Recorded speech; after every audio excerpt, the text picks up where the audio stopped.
and technology. Focus on Liberia uncovers and showcases the best of Liberia and shows the world the truth about Liberia. We educate, elevate, and promote all things Liberia. We conduct interviews, panel discussions, debates, and more.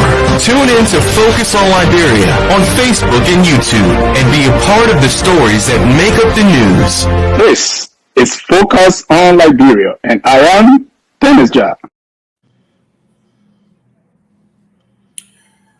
That's right. Ladies and gentlemen, welcome to another edition of On Point on our mother station, Focus on Liberia. I am Jerome Gaiman. I have with me the most brilliant analyst that I have already debated several times, Mr. Dualu from the Northeast, from the great state of Massachusetts. I think he's in Boston. How you doing there, my brother? We're grateful, man. We're grateful to be here.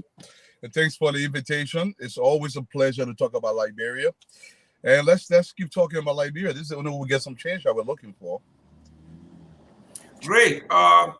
Ladies and gentlemen, you know Dualu very well. He's a brilliant, analytical young man who, even though he has his own political leaning, but he makes sense a lot of time. And both sides should listen to this young man. He brings ideas. It doesn't matter who's listening. You know, usually in the Liberian politics, they say, I don't want to say anything before somebody steals my idea, which I think is a cop-out, is a failure, because what you know and you can implement, you know the know-how. Nobody can just pick up your idea and implement it. It doesn't work that way. If you are in management or you in policy, you will know that when Dualu develops a policy and say, this is what I think we should do to alleviate poverty, chances are he has done a lot of detailed research. He has compared with other countries. He had data based on his own qualification, his own experience. This is how you derive at something called a policy or suggestion as to how we can do it. No matter how brilliant you are, you cannot take somebody's idea and implement it to the T. You will be impersonating, and obviously you will fail. So we are here to discuss issues affecting Liberia. We are going to be less political today, more analytical about Liberia. Obviously, we will still debate the Liberian thing. But the president, number one on here is President Joseph Boakai promises rose in the first 100 days. Are we taking it out of context? Is it possible? Is it feasible? Or was it just a political talk? And number two on here is the World Bank. Finally, Liberia is getting some money. We got $106 million for development. We're getting some financial infusion and some work on fishery. Number three, we're going to have Liberia to sign a power transmission service agreement with the Ivory Coast, which is great news for Liberia, great news for everybody. And I think we all should pray that this thing come to pass, because we are spending a lot of money on fuel. And number four, the 2023 general and presidential election likely to be delayed. We're going to discuss that. What are some of the reasons why we are coming to this? And so we are talking about some great stuff here. Recently, the former vice president was at a meeting, having discussion with some young folks at a radio station. And he mentioned that when he becomes president, within the first 100 days, there will be no car stuck on the mud, in the mud or on the road. The entire country will be passable. Even though I'm anti-Joseph Boakai, but I thought it was in jest. What is your take on Omen Boakai's statement? First of all, I'm going to say this. Before I begin this show, I love to speak to the young people in the country. I take about 30 seconds to do that. Whatever Liberia becomes will be determined by the decisions you make, young people in the country. You have to understand, you owe a great responsibility to this society. If you do not get involved, nothing is going to change. Before I flip over to that question, I want to remind you of what George Washington said. He said, government is not reasoning. Government is not eloquent. Government is forced. Like fire is a dangerous servant and a fearful master. Never, under any circumstance, should government be left to irresponsible hands. If you want results, you have to put in the proper people to get the results that you desire. Once again, guys, welcome to the show. Thanks for sharing the show. Let's talk about Liberia. You asked a question, and I believe this is entirely doable, and I'll tell you why. In fact, I wrote a paper on this thing about 3 years ago, exactly what Honorable Boakai is suggesting. And if you have time, you can Google the paper. It's called A Guide to Increase Liberia's National Budget from 500 million to over 2 billion in 10 years. If you're listening, Google the paper is out there, how we can do this. Now, I've been so fortunate that I've actually done that in the past. Back in 1999, I was a U.S. Marine. I was a young Marine stationed in Japan. And we would go to South Korea to train. Sometimes we'll go into Laos. We train military and training with these other military organizations. And there was a 200 kilometers, a little bit 200 miles road, some part of Laos. Now, they kept having a lot of problems. Now, the U.S. government decided to help the Laoese government. This is what Honorable Boakai is suggesting. The only thing hold up that I see with this policy is this, and I will point this out. Now, Honorable Boakai is going to be on the Drive, my show, sometime next week to answer the questions pertaining to what you just posed. This is entirely doable. Liberia, all these roads across the country can be done. The only problem is whether we have the infrastructure to do that or the equipment on the ground right now to be able to do this. This is where I'm coming from. Now, if Honorable Boakai can get these equipment on the ground, you're not looking for a lot of equipment. We are looking for anywhere from 50 to 60 supplies of equipment to be distributed around the country, the major roads. You are not repairing the entire road or tiling the road or putting quota on the road, as you say back home. You're going to look for problem areas across the country, and you're going to fix those problem areas. The entire country of Liberia has got granite everywhere. You can take dynamite. If you live in America, you see those huge green machines. You throw the rocks in there, it grind it to almost to dust. And this is what you distribute in these problem areas. You can actually do that in 60 to 90 days if you have the proper equipment. This is the infrastructure I'm talking about. Whether the manpower can do that. You can use the AFLs. You can distribute people across the country on the major highways. Let's say you go into Riverside, for example. The entire road is not ruined. There are problem areas. There are certain areas that is problematic. You address those areas. You can take 100 men. You put them in the problem area. That's what we did in Laos. We did it for 2 weeks. 200-mile kilometer road. We did it for 2 weeks. So the Laois army and the U.S. Marine, we came in and we distributed for Eric. Let's say 10 miles, you pull 100 men. Every 10 miles, you put 100 men. And then within a span of 2 weeks, you can actually fix these roads. You blast the rocks, you bring trucks, you dump them in the problem areas, and you bring a compactor, like the steamroller, and you compact them, and you're good. The roads are pliable for 10 years if you do that. If you do it with a whole road, you can plow the road for 10 years without having to tie the road. I'll give it back to you. Mr. Dualo, thank you very much for your dream, but that's just what it is, a dream. First of all, when you are talking about the supposition, if you have all the machinery on the ground, and you know we don't have the machinery on the ground, to purchase, to order, to ship materials from the United States or wherever to Liberia, you're talking about months. So don't come out here with this unity party snake oil thing you're trying to sell here. Joseph Boakai been in government for 55 years. Okay, he have not done it in 55 years. You're telling me he's going to do it in 90 days or 100 days? Come on now. You are intelligent, man. Don't insult our intelligence here. This old man was president. He was vice president for 12 years. Did absolutely nothing. Sat on his laurel.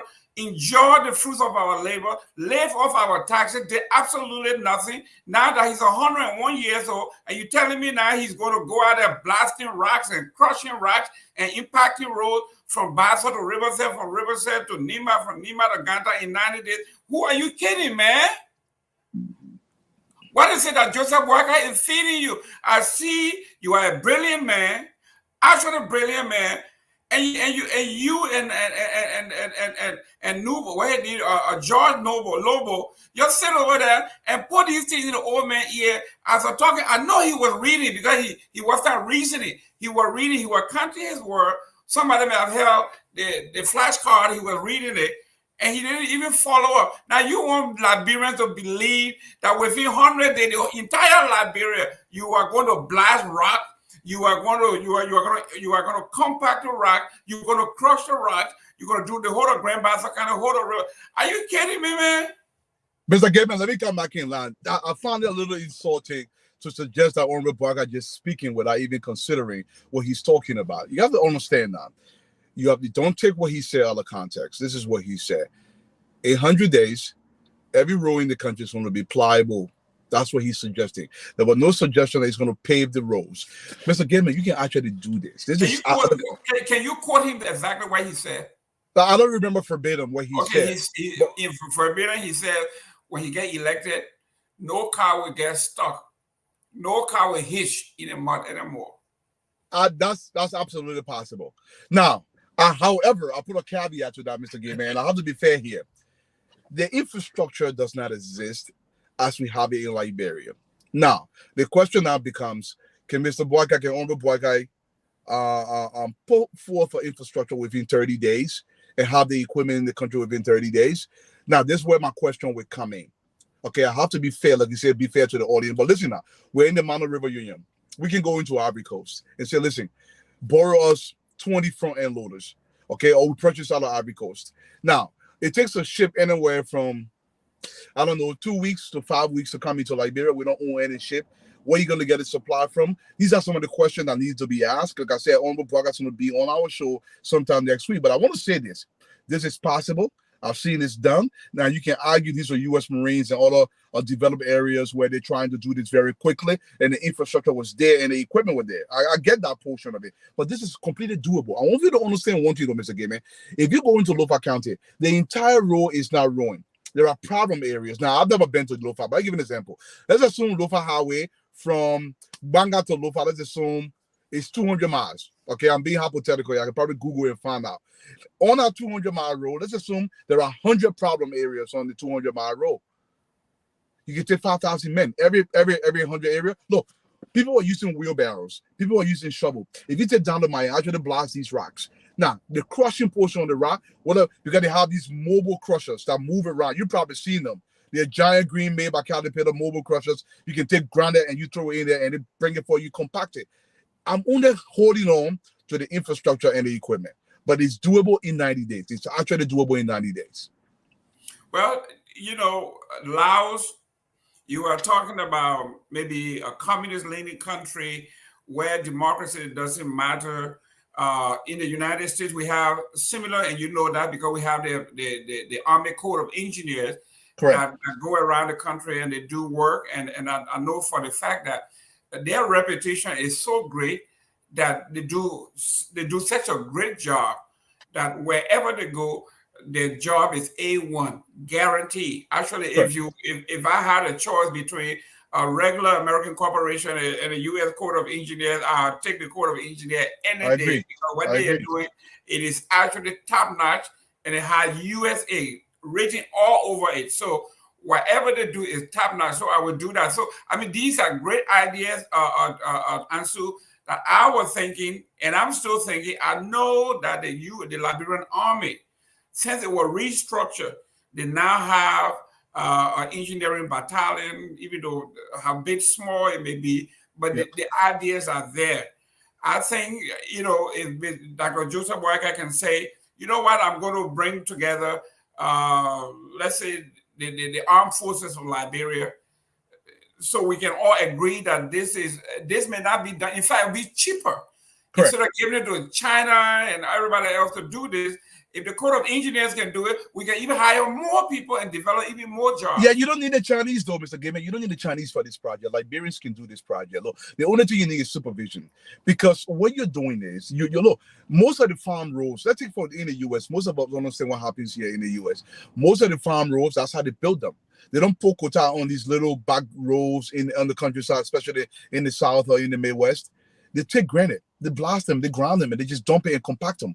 These roads are good for 10, 15 years. Now, over every time now, one thing you did say about the Liberian Corps of Engineer, I, for one, if I were part of the restructuring process of the Liberian army, I'm not even going to focus on a fighting battalion. 90% of these guys are going to be trade battalions. We're talking about road builders and bridge builders. We should focus in that area because nobody's coming to attack Liberia, so to speak, in the fashion that we want. It should be focused in that way. If we develop a corps of engineers massively and ensure they have the equipment, look, most of these front-end loaders, they cost $90,000. You can buy them from China if you don't want to come here. In fact, there's a lot of businesses that go out of business here in the U.S. and they sell these equipment. You can go to a county here, like for where you are, for Lauderdale. I can guarantee you, for Lauderdale alone probably has, I don't know, 20,000 of these kind of machines if you go throughout the county. Liberia barely has, I don't know if we got 100 of those equipment in Liberia. I don't think so. That's what my problem is with that suggestion. But it is doable, provided the infrastructure does exist. It is doable. Now that we're talking policy, when we were growing up, and I'm much older than you, but we did have, every county did have their own Ministry of Public Works subdivision. District. Every district has something similar, yeah. Right, where they have machinery and all of that. Don't you think we should kind of rekindle some of those things and say, you know what, there's no reason for us to actually have everything so centralized that if the calibrator doesn't come from Monrovia or the county buys their own, I think it should be an actual policy, national policy, that every county has a subdivision of the public works. So you don't have to go and wait for months. I agree. But Mr. Gibbon, I agree with you 100%. This is the same thing we're talking about the infrastructure. To build the infrastructure, in fact, sometimes we talk about, I would write paper. I just published a paper, an economic guide to fix Liberia. I discussed that very topic. Segment the country in a way where Chester City, Riverside County is almost self-contained. Okay, so Chester will have, let's say, 5 to 10 of these solar equipment. So Chester only doing 10 miles a row, and then it connects to Boakai. It connects to number 3 compound. So that way, everybody just doing their own segment. So there's a national policy that comes down and says, listen, we want every road in the country, even though it's not paved, we want it to be enhanced with granite. That way, you not have to come in and order all these equipment because they're already on the ground. So they can be self-maintained. Now, the local municipality can charge a little fee for usage of that corridor. Do you understand what I'm saying? So I agree with you. Beautiful. And these are some of the things we are talking about. Ladies and gentlemen, Mr. Dualu here supports Joseph Boakai. He thinks that he can do a lot. I support the president, but we agree here that the solutions we are putting forward, they are not party specific. Anybody can do it.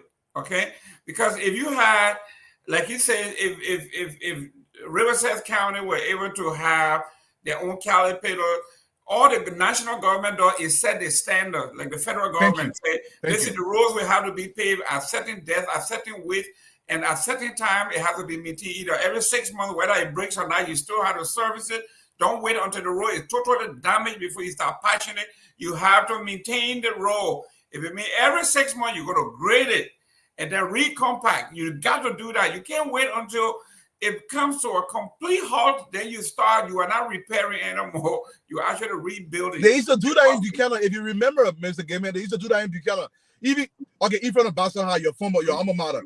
Between Boston High and demonstration, that road, every few months they will come and greater the road, even in Boston community. They will greater all the road across the country to remove the pothole. Now they were not paving them. It should have been the next level, but they will always stay smooth. We can still do that. It requires a national policy. So, ladies and gentlemen, we are talking about, I know every time you say when we Liberians get together, all we talk about is politics and yell and scream. And sometimes when you have people like Dualu and other people who are nationalistic, when they are talking things that make sense, people wouldn't tune in because we are so tuned deaf to the positive things. Yeah. That every show must become a Jerry Springer, where you got to be naked and people walking around and all those kinds of gotcha things. Those are the things that Liberians gravitate to. When you're talking about what we are talking about, what this young man is talking about, it basically is the place of a think tank. Correct. Where folks come and they think about things that have happened. Like you're talking about Laos, way across the world, what they have done, what have succeeded there. Correct. When I was with the United Way, we go around the world looking for something called best practice. Okay, when you are coming to apply for funding and you say, I need $1 million to do this, the first thing they want to know was, has this been done somewhere before? What's the success rate? Correct. You're going to come and tell me, say, it worked in Las Vegas, it worked in New Jersey, it worked, and this is how we're going to do it. And when we're back, we check and make sure that it's happy. Then we say, yes, it's worth it. But when you say, I'm coming to try, I want to do this, but I want to use your money as a guinea pig to see whether it's going to work, then folks say no. So, Mr. Gibbon, I live on a street with a former minister of Cameroon. Most of the guys on my street, they build their own houses there. So these massive houses. And 2 houses from me, he was a former minister of Cameroon. And what he did in Cameroon, like you said, something has worked before. I love the idea. And this is what we're talking about policy. And we don't have to reinvent the wheel, right? We can take ideas that have worked, improve upon them, indigenize them to our own condition, and then we apply them in Liberia. So what is done in Cameroon, they're trying to pave all the roads. So all the dusty road in the Liberian lingo, they gritted the road, they compacted the road. They started charging tolls on the road. The government has a policy now where they told that it's charging the road. The government's going to match the toll 1-to-1, and they will pay, let's say, 5 miles every 6 months of that road. We're using the toll of that very road. So all the government does now, they maintain the road with compactors and caterpillars. So every length of road, let's say 50-mile road, they get 5 compactor, 5 caterpillar, for example. And then they're maintaining the road. People keep driving, but every time you drive, let's say you pay $100 LD. Every 6 months, if you raise $1 million, the government matches another $1 million. I mean, you're paving 2 miles of that road. So every year, that's how they're paving the road throughout Cameroon. And it's just something worth looking at. And before we go to the next subject here, the Honorable Matthew Joe, I have invited most of our public policy folks to our think tank Grand Bassa County Association retreat that is coming up in Florida. It's a symposium. We are bringing together all the top minds from around the country. In fact, the keynote speaker is going to be Robert Williams from Wichita State. He's a historian and an expert in the transatlantic slave. So he's coming to talk about our bicentennial 200. So that's something we'll be looking at. Now let's go to the next topic here. World Bank. We are talking about money here. The World Bank just gave Liberia $106 million. Now, you were talking about using some of these money on things like rare material, equipment, because with the money, if you got $106 million and you told the World Bank or the folks that, listen, we are going to use part of this money to purchase yellow machines, I see no reason that they will tell you no. In fact, they will be glad that the money actually you are investing that money here. You're coming to Florida, you're going to Illinois, you're going to Massachusetts, where they took years to build. We used to call it a big dig, digging the whole place there. They had equipment all over the place. If you came and say, listen, somebody the used equipment, I'm going to be spending $6 million to buy, just refurbish them, and we're going to send them to Liberia. Okay? So this is how you use some of the money, and should not always be on benefits and perks and salaries, which is what you call the recurrent expenses. We have to do something about this, Dualo, when we're spending 80% of our budget on recurrent expenses. How do you develop a nation that size with 20% of budget? No, Mr. Gaiman, I'm not a fan of the World Bank loans. I'm no fan of the World Bank loan. I forgot to plug my phone here. Apologies. Thank God I didn't go. I'm no fan of World Bank loans until the World Bank loan is used in a way that benefits the country. Let me explain what I mean by that. Whenever we borrow money, 100% of that money has to go towards capital investments. And the capital investment has to pay for itself several times over to be able to repay that loan. The World Bank keeps throwing money at Liberia without deciding or helping in the direction that Liberia should be using the money. It's left to the discretion of the system that is already not working. In the future, what this is doing is burdening our children. We cannot continue down this route. Every time the World Bank gives Liberia a loan, it burdens Liberia because the money never, almost never benefits the country. This is a serious problem for me. Now, the World Bank keeps giving us loan. Has the Finance Ministry or the Republic of Liberia, our current administration under President Weah, have they defined what they're going to do with this money? They have not defined. They have not defined any other loan they've gotten in the past. Every time they do that, they take the money and they just literally eat the money. Okay, there is a paper out there I wrote. It's called the Liberian Dilemma. And what we do is we create our own indigenous problems that is not already there. We are creating problems every time we do business with the World Bank, and the business is not defined what are the results for society. We have a budget. You said 80%. It's actually 89%. It's used for recurring costs because the 80% goes to actually running the government, and they use another 9% of that money as administration fee to actually implement the 10% that they're investing toward capital investment, which is lunacy. I, for one, don't believe more than 30% of our national budget should be used to run the government. Nobody in the Republic of Liberia, I don't care what position you hold, should make more than $2,000 per month in totality. I don't care about your gas slip. I don't care about nothing. Look, think about the society we have. Think about the society. When the likes of Singapore were developing, even in this country, in fact, I mean, one of the most industrial cities in the world right now, in Lowell, Massachusetts, where I'm sitting right now, this city was a major textile hub. People were making 25 cents a day because they adjusted for the duration, for the time that they were in. Liberia has refused to adjust for the time that it's in. In fact, I wrote a paper called Common Sense Economics for Liberia. People can Google the paper. And we have to adjust. Why will anybody make more than $2,000 in Liberia when the average person in Liberia for the entire year makes $600 per year? That's the per capita income in that society. So we are taking a buck of the money and giving it to individuals who are literally shipping the money out of the country. Nobody should go to the governmental space if you have not attained certain socioeconomic standing in that society. You cannot take poor people and put them into the governmental space. This is dangerous for our society. It burdens the society. It actually disadvantages the society because people don't understand what they're doing. The World Bank will give you something called sustaining aid because they don't want Liberia to totally collapse. They give you this sustaining aid. And what the sustaining aid does is it further burdens the society. $100 million is a substantial amount of money to develop an entire sector in the Republic. But will the current administration do that? No, they don't have the wherewithal because there is absolutely no plan to do anything. They are receiving the money and using it for salary. And this is dangerous for our society. Go ahead, Mr. Given. Well, ladies and gentlemen, thank you very much for watching. Please share the show with your friends, your networks, and your different platforms. We are talking about Liberia, all things Liberia. Our job is to elevate anything about Liberia. Yes, we do criticize at all times, and criticism is good, especially if it's a positive criticism like Mr. Dualu is doing, like I do sometimes. Our job, whether you love the government or you pro-government, I'm pro-government, but I still have to tell the government that there are things that the administration that are just not working. Like this Minister of Commerce thing.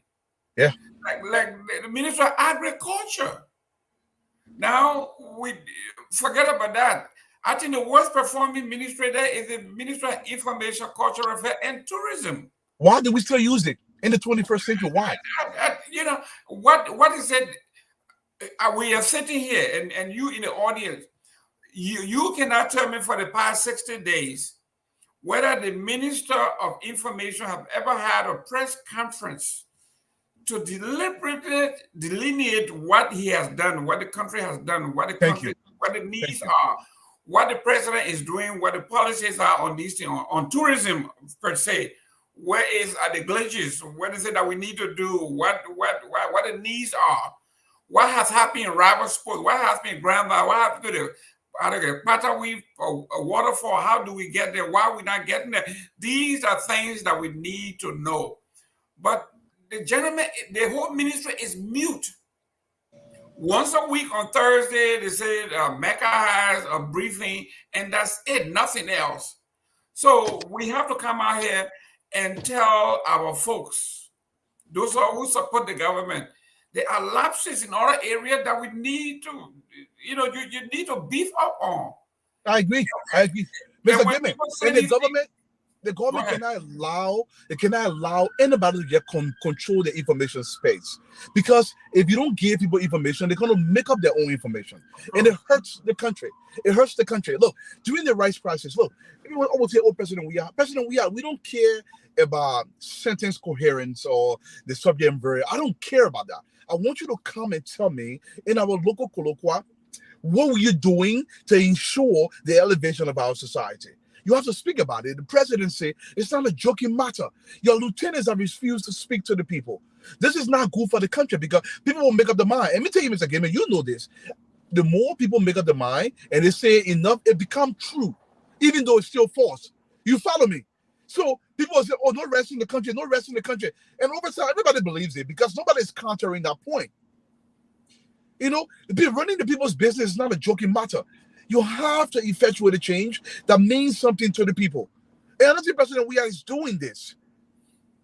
And so you are 100% right, because one of the things that I suggested, and hopefully they are listening, like I said, I was CEO for the United Way for a long time, and I ran the Chamber of Commerce, everything that has to do with policy in private and public, I have done it. And I'm saying to this, listen, in this country for 1945, when FDR was president, he did not, just like any other president, no president likes to speak to the press. We know that, because we know what can happen. But he developed this thing they call the fireside chat. Thank you. It was to go on the radio every week and sit and tell a story. Listen, Liberia, we don't have a rice shortage. There are rice in the country, but they are unscrupulous people who are hurting the rice and, in fact, sneaking it across the border to sell it for more money. You need to help me. When you see these people going across, call the police. These are the numbers you need to call. Thank you. We can arrest these folks to make sure that the food stays here.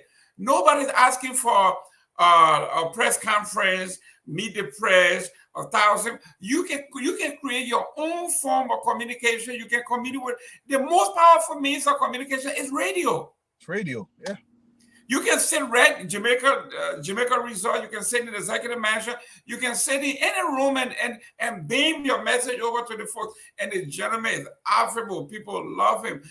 He's a common man. You can speak crew. You can speak anything. It doesn't matter. You can communicate with the folks. That's what the people want to hear.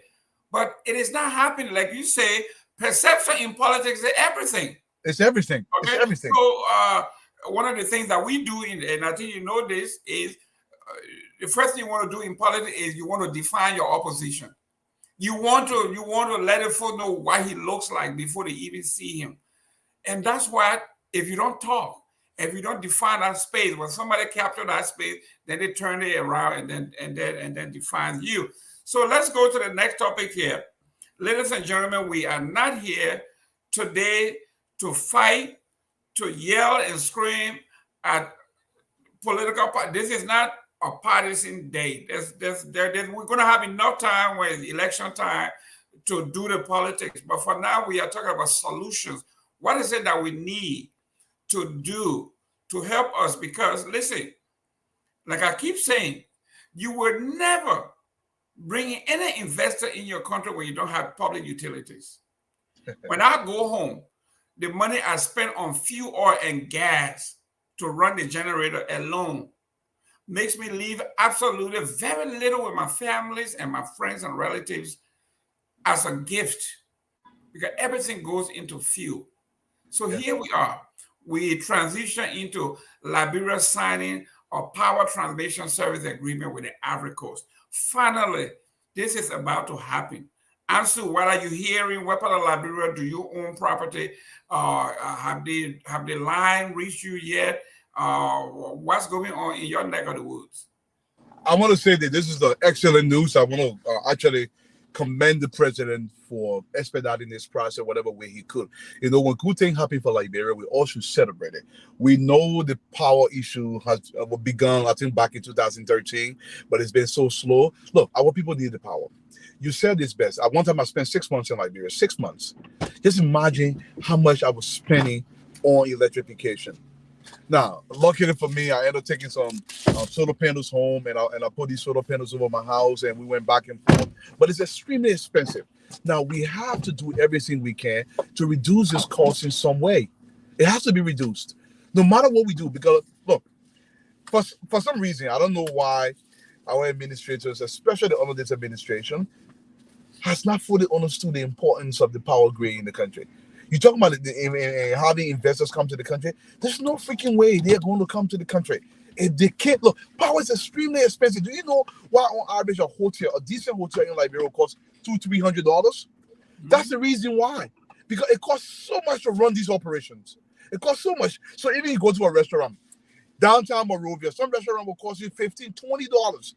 Now you have to understand and put this into context. In our society, most people cannot afford that. 98% of people cannot afford that kind of money.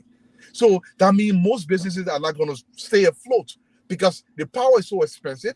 And if they're running a small business, they have to sell at such a high cost, but you don't have the population to buy at that high cost, you're going to go out of business. So the power thing is very important. Now, I hope they've already paid their Ivorians. I know we owe them some money. I heard the last time about $11 million. It goes back to our government officials addressing the public. We don't know the exact figure, so people are going to make up their own figure. The information ministry has to work. If it's not working, this is the modern era. Have a website, and the government can update periodically, even on a daily basis. Hire 4 or 5 analysts. We have a bunch of kids graduating from the tech university there in Monrovia. Yeah, so you put the boys to work and update these pages. People don't have to make assumptions about you. Like you said, perception, if unaddressed, become reality. And to undo that reality is even more difficult than to not having that reality happen in the first place. Ladies and gentlemen, Mr. Dualo is a family man. You see the good-looking young man getting into the car there. He's the next high-tech man from Massachusetts. Thank you very much for, I know you just came from church, and you're taking the family home, and you took time off to do this. This is a family show, so I love that. I love to see the children getting involved.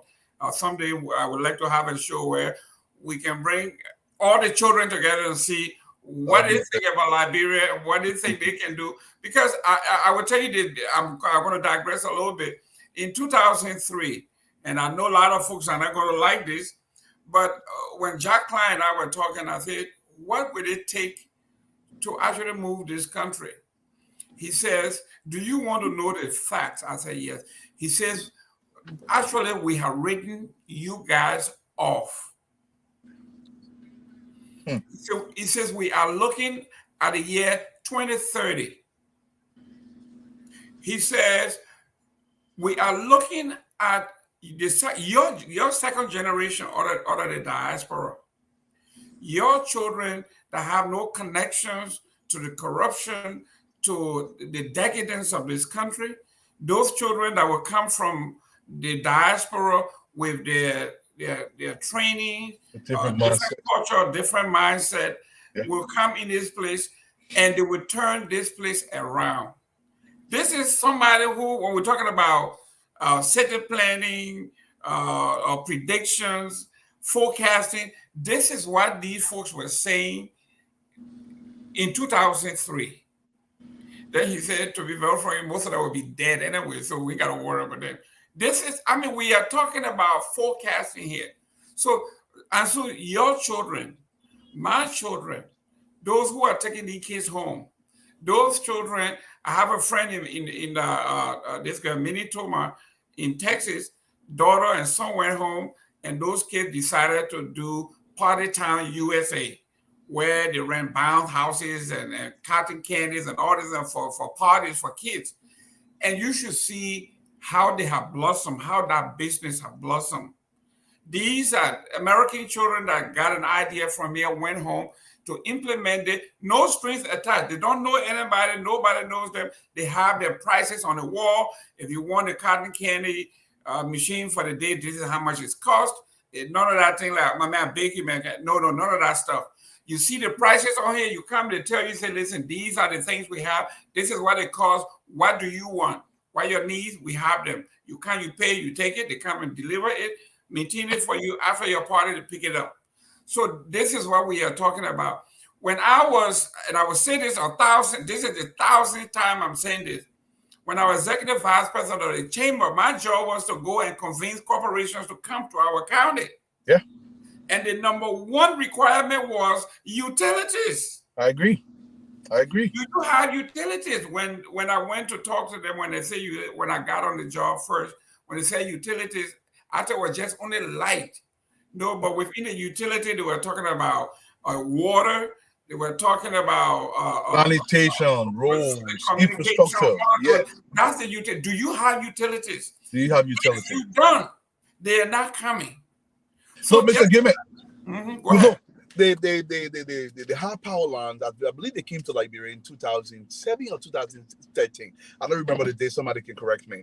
The internet capacity for Liberia. Look, everything in the country is so slow. The utility you're talking about, we are not capitalizing on this. I'll give you a quick story. I used to work for this company called Unprocessed Technology, out of a place called Ashland, Massachusetts, and we were trying, I was a senior analyst, senior pricing analyst at the time, and we were trying to move some of the call centers out of the U.S. because we had a call centers in a place called Fall River, Massachusetts, where I actually went to high school, and we had another call center in Bangor, Maine. But it was costing us around $15 million a month to run a call center. And the call center was salary, all these benefits. Now, my job was to give reason and come up with some numbers to move the call centers from the U.S. into another location. So I was considering locations that are English-speaking locations. Now, cut long story short, the call centers ended up moving to Calcutta, India. Okay, we moved the call centers out there because they had a utility to support what we were looking for. So we did everything, and the numbers bear this out. So now we almost tripled the workforce in Calcutta, India. And we're paying $3 million instead of $15 million every single month for this operation we're running out of Calcutta, India. But imagine, Liberia is an English-speaking country. If we had a utility, the internet capacity, the phone lines in Liberia, you can move this call center to Liberia. All the kids graduating from LU, they can automatically get a job. Now, the call center that we moved to Calcutta, we're paying in $300 a month. But this is a substantial amount of money in Liberia, as opposed to Fall River, Massachusetts, because if somebody leaves the university or even high school, and we can acclimate that person to at least speaking basic English, and the person, an American, can call, say, listen, my phone line, they log on the computer and they work with the person and answer their questions. That's jobs coming into the country. But how can we do that without utility? So sometimes I don't understand what we are doing to our own country. The capacity is being built, but we're not utilizing the capacity. By the same token now, we are actually diminishing our human development. The HDR is going down, even though you are educating the people, but they're not utilizing it. I mean, they're not perfecting their skills. So we have work to do. It's not about criticism, because I know we are capable of so much more, but we need adequate leadership to understand this. We have to build the platform, build the infrastructure that can actually support the population. And I agree with you 100%. We are going to be having, my home is in the Tingle Village area. And on Friday, my nephew did a FaceTime with me where they were connecting the line from the pole to my house for the first time. I mean, it had no power in it, but they installed a transformer and they connected the house. And it's beautiful. I see they're connecting all the homes in the Tingle Village area, and that's great. So we are talking about now, when I was in Liberia last May, I took 4 other persons with me, and we're at the Boulevard Hotel, okay, for 14 days. And the guy gave me a discount. So I was paying $180 per night. That's still substantial for Liberia. Yes. Still substantial. Look, I've stayed in a hotel in Southeast Asia that are 10 times better than Boulevard Palace. You pay $49, $50. Because it's that environment. Look, every time I take the kids, the kids love to go to Liberia. When they get to Liberia, it's so expensive to keep the kids in Liberia because the infrastructure is not there. And everything you do, you're paying almost double, triple, because you cannot risk it. So what happening is we are taking less and less people home. Look, I'll give you a quick story. In Rwanda, after their civil war, I mean, it's been done. I don't know why we're refusing to address it. They just follow what has already been done. The airline, one of the best airlines in Africa right now. It's Rwanda Air. They fly all over the world. Who do a little research. They went to the British. They went to the French. They said, listen, we don't currently have the infrastructure, but we need fly straight to Kigali. What they did was a very, very simple. I don't know why we've not considered this. You go to British Airways, say, listen, we don't have the manpower, we don't have the capacity right now to run an airline. We don't have the pilot, etc. We will pay you the first $100 million. We do 50-50. However, you will ping the plane Rwandan Air, but it's all piloted by British airline. I mean, by British pilots, by the hostess, everything by British.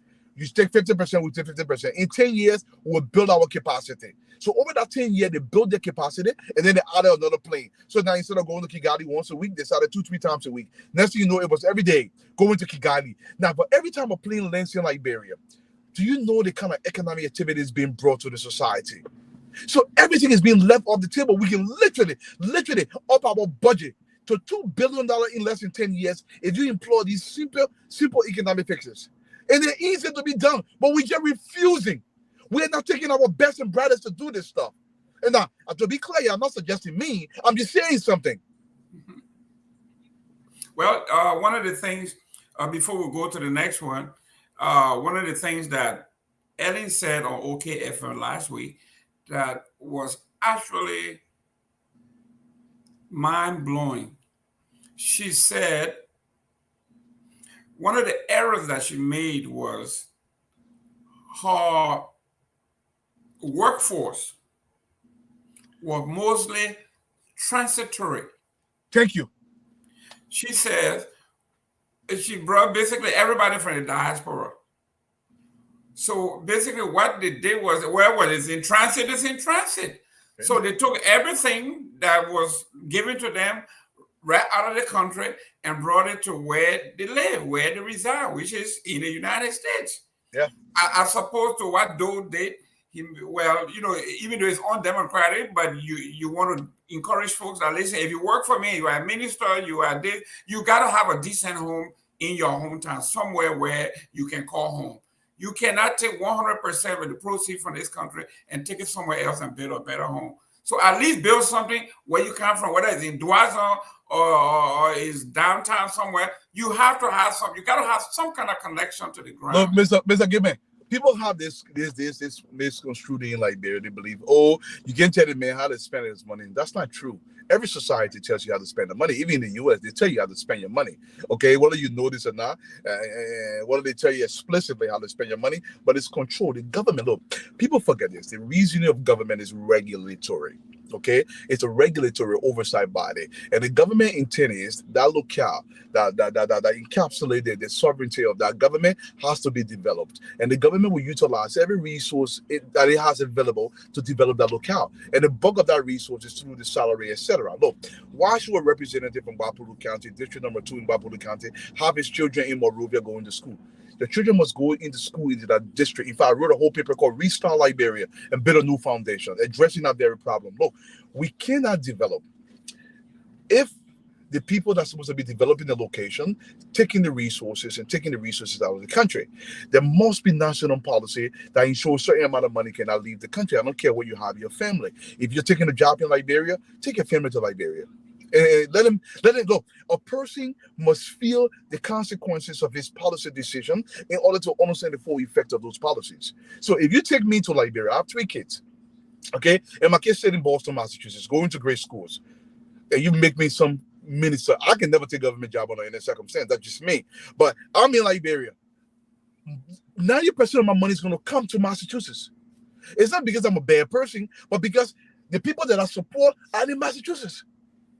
And you cannot bring people down there. That's why I keep telling people cannot make more than $2,000. It forces you to indigenize your policy in a way that promotes the growth of the country. Because if you take somebody from LU that you groom locally and you give that person $2,000 a month, this person is satisfied with that. Mr. Given, you and I cannot even take triple that so easily because it's too small. We cannot live off of that. That means I have to do other things. This is why on the Ellie Johnson League, these boys were doing so many things and taking away from the country. I was in the country. I know what I saw. So we cannot develop that way. And it's a major problem for me. Look, I hate to say this, and I mean this in a good way, but I really mean this. America, okay, posed a threat to Liberia's development. And I'm not saying it to be America. To some extent, economically, America is bad for Liberia. And I mean that. This is what I mean by that. Because we're so America-focused, we're refusing to develop. Every time we have a problem, instead of addressing the problem locally, we run away to America. Look, almost everybody that works in the Ellen Johnson Sirleaf administration that were in some decent capacity, when they lost power, they left the country. There was a massive brain drain in the country. It hurts the country. We have to find a way to change that around. We have families being separated because the man has to go away to work to send money home. That family cannot survive. I mean, we cannot create community that we develop. When we were growing up in Liberia, you saw your pa, you saw your mom, you saw your uncle, you saw your auntie. It was in the community. So you became a full person. Now, I understand why people leave. I don't want people to misconstrue this. I understand it. But we have to find a way to actually indigenize the decisions we are making. And this is so much on point because, like what you were talking about, the transitory employment in the country creates capital flight. And like you say, if you have a young family, you got a wife, and then you got a mortgage, you got car payment, you got everything here. You're making $100,000, $120,000 here. Okay, you leave. Your lifestyle has supposed $120,000. Correct. On one family here. Now you go into Liberia, you're going to have another family there because you have a home, you got extended family, you got all of that. To support that family and support this family, it's impossible. It's impossible. You got to be honest. Like that's where the theft comes in. That's where the corruption comes in. That's where the corruption comes in because you know it. I don't have to tell you when you go home, okay? The extended family alone. I'm at the Boulevard Hotel and they're ringing my phone. I come downstairs and people sitting in the lobby. People are lined up in the lobby wanting to talk to me. They want help. They want this. They want that. And I have guests with me. And I'm talking about living at a hotel for 14 days that I was there. We were four, okay? I paid $2,500. We were four. That $10,000 we left in that particular spot. $10,000 US we left at the Holy Boulevard Hotel. Can you imagine 2 weeks? You are giving $10,000 amount of money.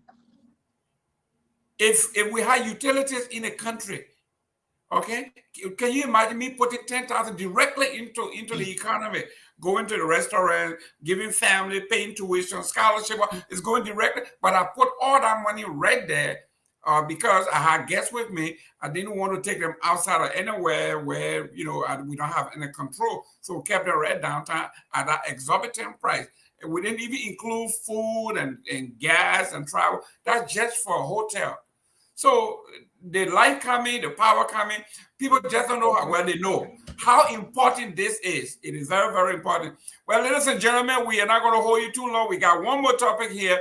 Let's discuss the election, the biometric, and then we're looking at leges and all of these things. People are saying that with the coming together of all of these things, we may not have enough time to recalibrate for election. I don't believe that, but some folks. I don't know if you can hear me. If you can hear me, you're breaking up your lines very bad. Okay. Okay, can you hear me now? Go ahead. Yes, we are talking about the election, the possibility of a delay in Liberia. Can you hear me? Your line is very bad. I can hear you now, but you're in and out. Okay. We are talking about the possibility of a delay, the delay of the elections. I don't know if you can hear me. Yes, I can hear you now. You're good. Okay. We are talking about this new biometrics they're trying to introduce. The election. I don't know if you can hear me. Or talk about the election. What are you thinking about the possibility of a delay? I think the election is going to go well. I don't know if you can hear me. Hopefully the audience can still hear me. Yeah. The election is going to go well. There's going to be a little mishap here and there. But at the end of the day, there's a lot of attention on these elections. I'm hearing people saying, they want to postpone. They're not going to postpone the elections. The election has to be held. We're going to have a constitutional crisis if somebody tries to postpone the election in a way that they're not supposed to. So I think the election is going to go well. There'll be a lot of noise around it. And what I also believe, even though I want the biometrics, but I don't think we absolutely need it to run these elections. There's a lot of work to be done, but by the same token, the election will go on. We just have to make sure it is free and fair. But I think based on the international partners that's going to come to the region, especially out of the ECOWAS region, everybody's going to be watching, and these elections are going to be fair. We're going to ensure it's fair because we have no other alternative, because we don't want any chaos in our country. Great. Can you hear me? I can hear you, but you're breaking up. Okay, great. Let me recognize a few folks here, and then we'll go to the comment section here and see if we can wrap this up. We have some folks on here. I see Dennis Ben. I see, I think it's Don Fester Zion. Dr. Pajibo from, I think he's in Ghana. Johnson Gonkonu. Faranda Yabuli, Ambassador Basi, Volumofar Basi. We see Baramatha, Tata Sa. So let's go to the comments here. Can you read the first 5 comments, please? If you can you see the comments? Can you see the comments? Okay, let me look at. I can't, Mr. Gilman. Your line is extremely bad. Okay. I think you sure it's not where you park. I don't know. You want to log in and log back out. I don't know if that's going to help. Okay, let me see what the guys are doing in the back. Let me give this a try, but I hear you very clearly. Okay, there you go. It's your line. So, ladies and gentlemen, let's go to the comment section here. Dennis D. Ben. Yes, road can be connected within 100 days. He didn't say that I will pave all roads, but he said that all roads will be connected.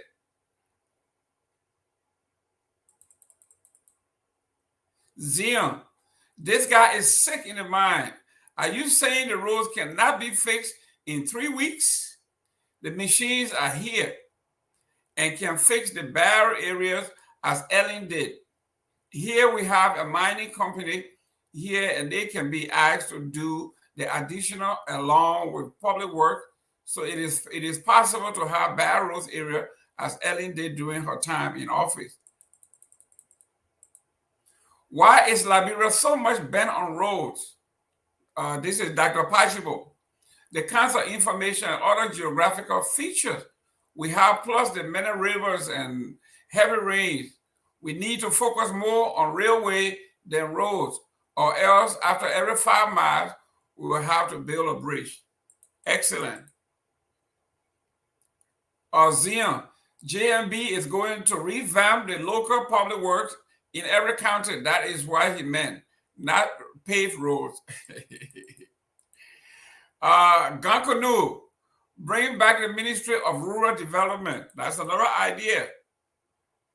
Mr. Tonga, Faranda, hopefully it's a, I don't know whether it's a he or she, but it says Jerome have agreed with them that they can build roads in 100 days.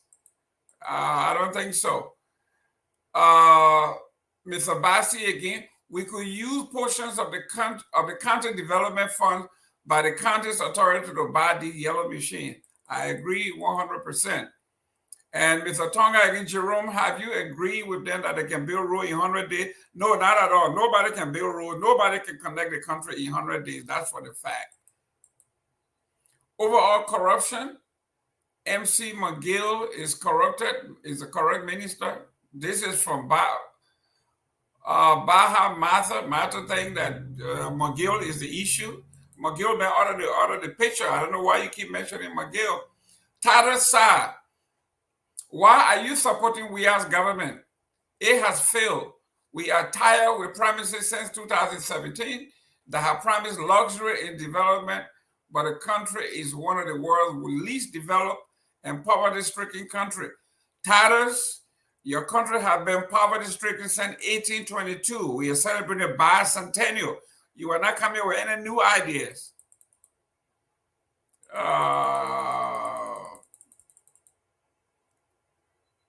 We have Billy. Billy, I think is Pingba. Hi, Mr. Good Friend and Brother Dualu. Mr. Pacho, there is so much inequality in Liberia. Why so much disparity in the income levels? Where did Ellen Johnson Sirleaf get this ingenious salary structure? If 80% of the budget is for recurring expenses, then we will get nowhere. That's correct. We just said it. Cannot develop a country on 20%. Tata Sa, you are speaking theory, not realities. Have you worked with government? Do you know the mechanics of government? You are speaking like Samuel Toure when he was in opposition. He acted like he knew everything, but further destroyed the country's economy since he assumed the position of finance minister. I disagree with you. I think Mr. Toure is one of the best finance ministers we have ever had. He's very brilliant. You can't take that away from him.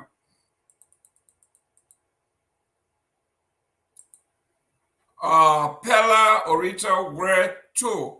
Yes, I absolutely agree. Yeah, you are correct, Mr. Gaiman. I know this. And we got Hawa Suni. Yes. Transportation, that's correct. Variant Powerhouse. Thanks for being very objective, Mr. Gaiman. This is why many of who supported we are in the past were talking and got frustrated over his complete complacency on issues matter to the country. Mr. Pajibo, good news regarding the agreement on power transmission. However, Liberia will by all means need to generate her own power. As our population grows, we will have to stop our dependence on other people's power from the outside. Dr. Pajibo, I think you are right. I think President Weah is doing something similar in other areas like Grand Cru. In the 4-year area, they are building dams, individual dams all over the place, and I think those would be very helpful. We have Kiawu here, says so true. We have Vivian Powerhouse. It would be a good beginning. The children together, Mr. Gaiman. ELBC did this for us every December those days. Children were picked up from all over the country to operate ELBC the entire month of December. We read news, gave announcement, and it was just so beautiful. I believe that. I think it's beautiful. The children need to get involved. The children are the future. We are turning this thing over to them. I think they need to be cadets, learning how to run these government or these institutions.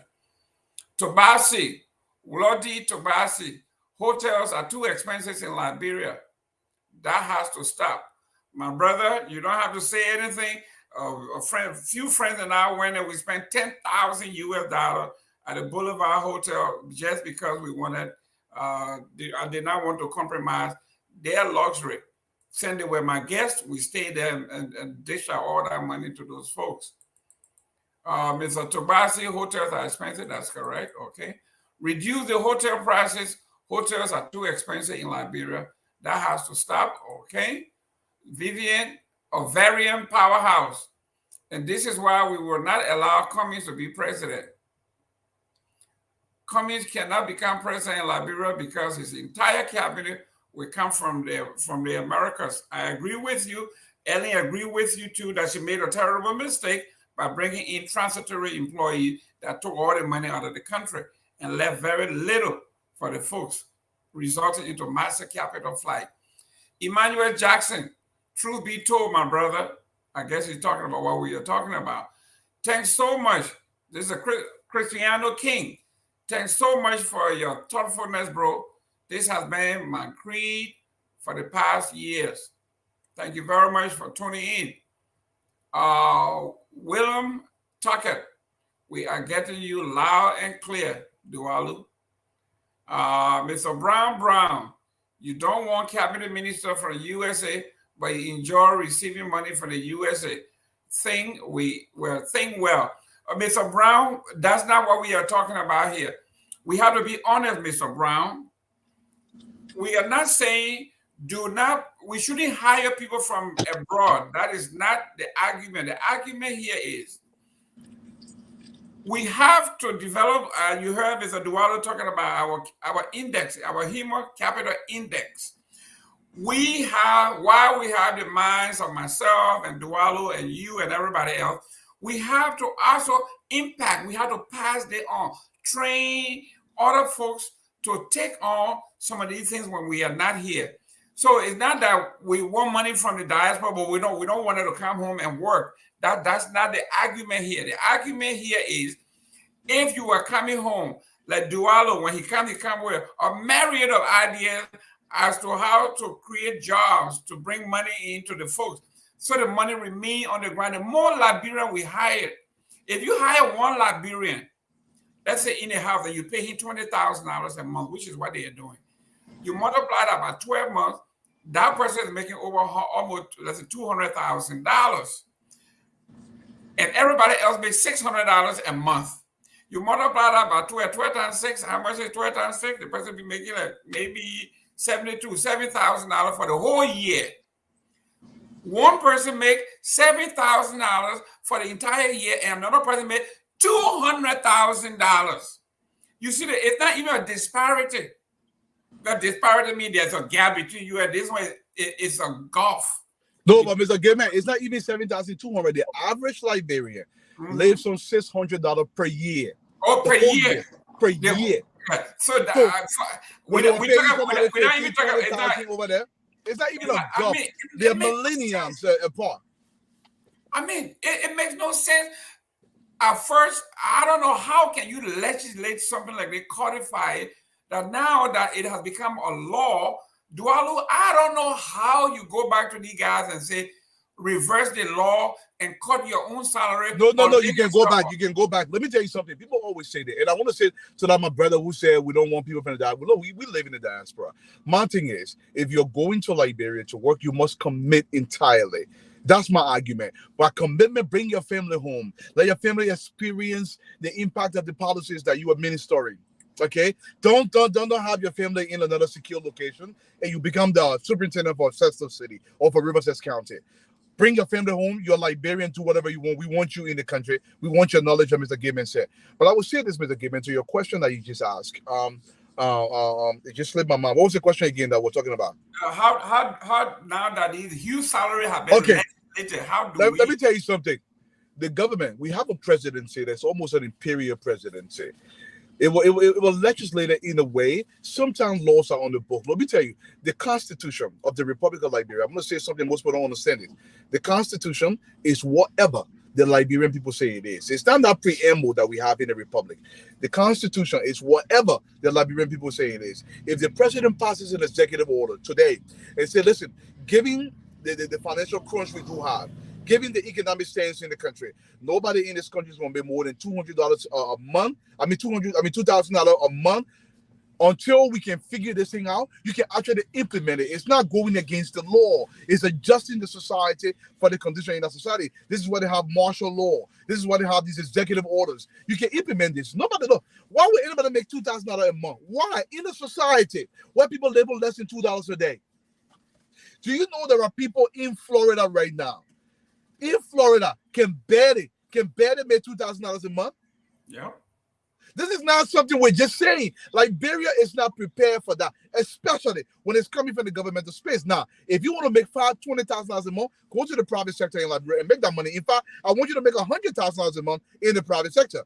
But when you're taking all of our money, and our money is only being used almost exclusively for the upkeep of government officials, it is detrimental even to the government officials for themselves.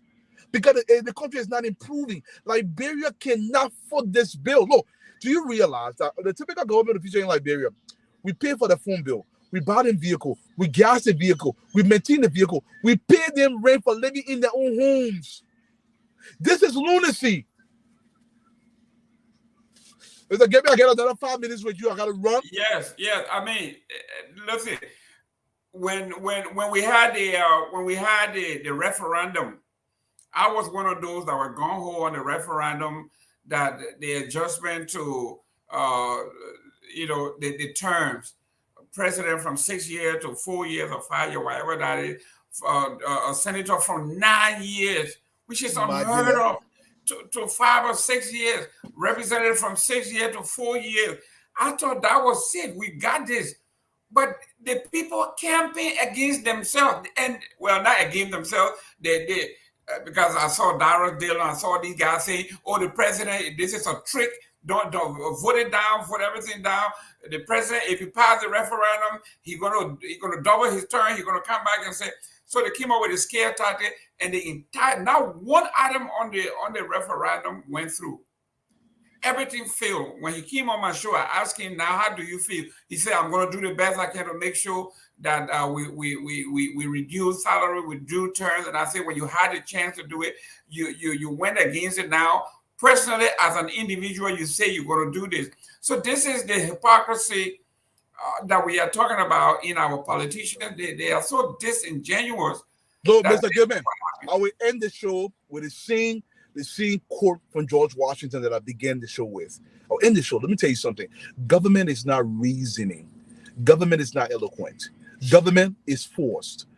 It's forced. Like fire, government is a dangerous weapon and a fearful master. Never should government be left to irresponsible hands. If you allow government to be left to vagrants and irresponsible hands, government is going to run amok. What we've seen being manifested in Liberia today, it is a direct consequence of negligence on the part of the people.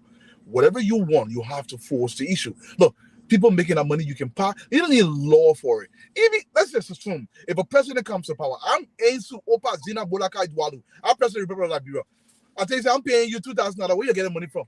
You can go to court all you want. Tell the court I'm not paying that money. This is lunacy. Look, we have to develop. It's not dictatorship. We have to develop. We have to set a standard that is equitable. You cannot pay a school teacher $150. Somebody in the classroom. Then you look at a doctor, you give him $1,000. Then you take vagrants in the legislature, you give them $15,000. What kind of sense does that make? It was a pleasure as always. Listen, take the kids home. Yeah. Take the stop by BBT over there, get them some ice cream. They boy eating. Take them to Dairy Queen. All right, brother. Get them some help. Listen, I'll see you. Ladies and gentlemen, this is what we are talking about. If you have something in mind that you want to discuss, you want to come on the show. You don't have to be an expert in anything. If you are a plumber and you have a plumbing business in the United States or in the diaspora, and it's working for you, we want to hear how you have done it and how can you apply that to Liberia. If you are a mechanic and you have done very well here, we want to know why is it that when people do well in these United States, but they go home to Liberia and fail. We need to discuss this. And one of the things, I'm not saying that the sister over at the Ministry of Commerce has failed. I wouldn't say this, but we want to say this. This girl, this lady, I read so much about her at Wayne State University, how great she was. Great manager, great everything, won every award. And then she gets to Liberia and all this confusion. And this has happened with my other friend, Chris Toll, when he was here doing well. He went and made him Minister of Agriculture and everything collapsed. Everybody that they bring in. So what is it about these United States? I understand the system here is structured that you are bound to succeed. And then you get to Liberia where you're supposed to be innovative and do something new, craft something new, try something new, and then we all collapse. We have to find a way how we can actually excel in Liberia. How can we transfer the technology from here there? I know here when you work for Coca-Cola, Coca-Cola has a structure plan that no matter who you are, you have to go by their structure. When I work for the United Way, the same thing. They have their structure, you have to follow through. Same thing when I was with the Chamber of Commerce, same thing, they have a structure. How would I do when I go to Liberia? Based on what I'm seeing there, we have to have a different mindset. Like the old man used to say, if you're fire crossing that river and the first person jump in the river, they didn't come out. The second jumping, they didn't come out. The third jumping, they didn't come out. The fourth jumping, and it's your turn. And if you jump me, then you are a fool. So we have to have this particular discussion. Why is it that Liberians, successful Liberians in this country, go home and they become a complete failure from the Ellen government and everything? But ladies and gentlemen, thank you very much for tuning in. Great comments, great discussion. And as always, we say we end our show. We are all Liberian, no matter who you are, whether you are opposition or in position. Liberians, you were born, raised, or adopted. We are all Liberians. Promote and elevate our country. Thank you very much for tuning in. We will end with our song, We Are All Liberians. We are Liberians.